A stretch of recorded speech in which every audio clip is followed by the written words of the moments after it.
Henry and Mudge and Mrs. Hopper's House by Cynthia Ryland.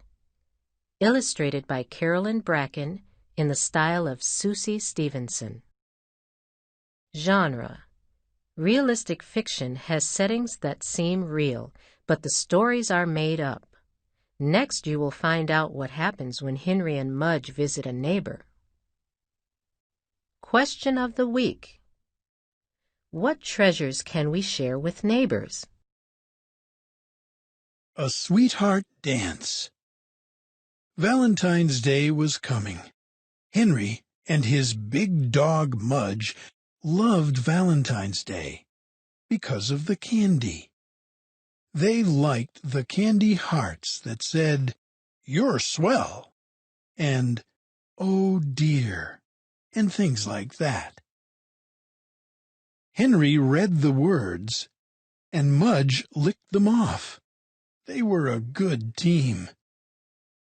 On this Valentine's Day, Henry's father and Henry's mother were going to a sweetheart dance.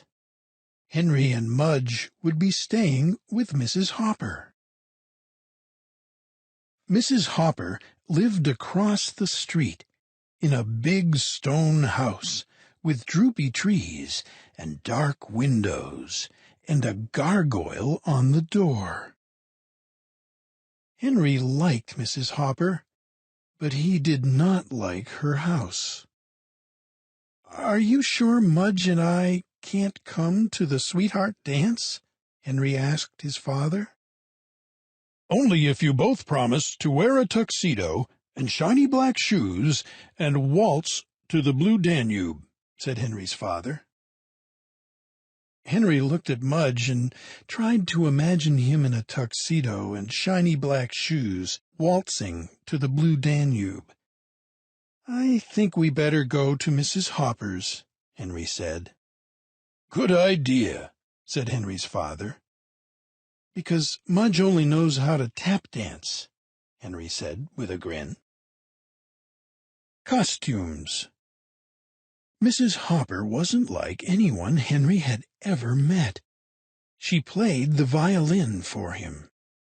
She served him tea. She told him about her father, who had been a famous actor. She was very kind to Mudge. She cooked him a bowl of oatmeal and gave him his own loaf of French bread. After the tea and music and oatmeal, Mrs. Hopper took them upstairs. She opened a room that had been her father's.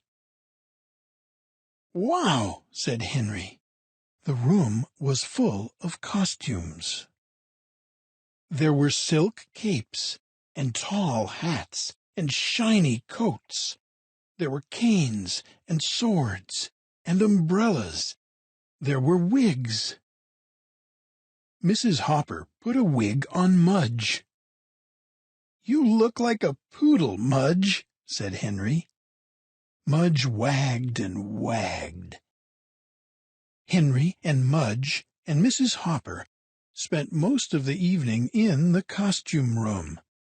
They had a wonderful time. And when Henry's parents came back from the dance, were they ever surprised?